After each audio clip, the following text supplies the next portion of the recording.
Well, it's Wellness Wednesday, and for health advice, we're talking about how poor oral health can actually lead to a series of other health problems. It can really be serious.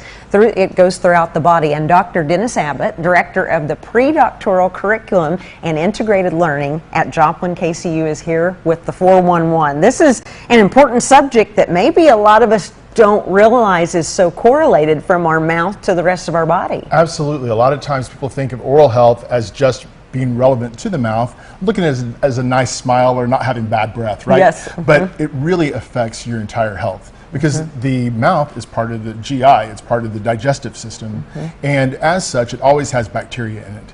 The problem is whenever we allow those bacteria to get too high in number, what happens is it actually changes the environment, and so they'll build up more and more. We'll get deeper pockets around teeth, and that actually leads to periodontal disease.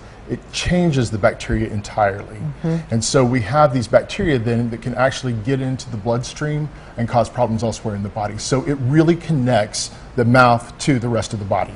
And you know, when you go to the dentist, they do this where they check those pockets and everything. There's a reason for that. Absolutely, there's a reason for that. And we all think about good breath, a healthy smile. I mean, so much is connected to that, from diabetes to cancer. I mean, this is serious stuff. Absolutely, absolutely. So we've actually seen now a lot of connection between oral health, cardiovascular health, for example, certain types of cancers, for example, certain types of colon cancers.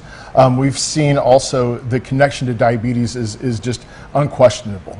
We know that it's a big thing for the connection with oral health and diabetes and their risk factors both ways. So what do we do to prevent this? How do we stay on top of it? So the best way for us to do to stay on top of it, to do what we can, is to pay attention to the oral health, is to brush twice a day. And the most important time is not in the morning, even though that's great for your breath. Yeah. It's at night after you've eaten throughout the day. You can get all of those sugars and everything off of your mouth.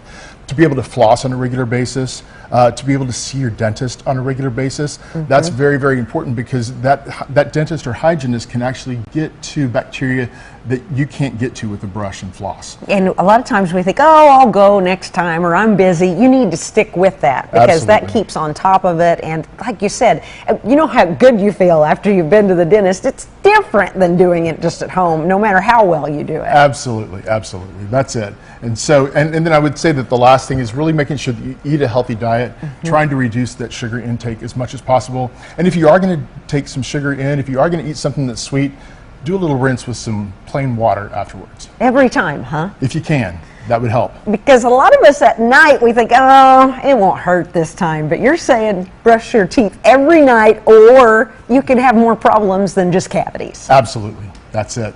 Yeah. And you help a lot of people at KCU, and you kind of, that's what you do, is you educate others so that they can pass this information on just like you are to us. Yeah. It's very, very important that we understand the connection between oral and systemic health.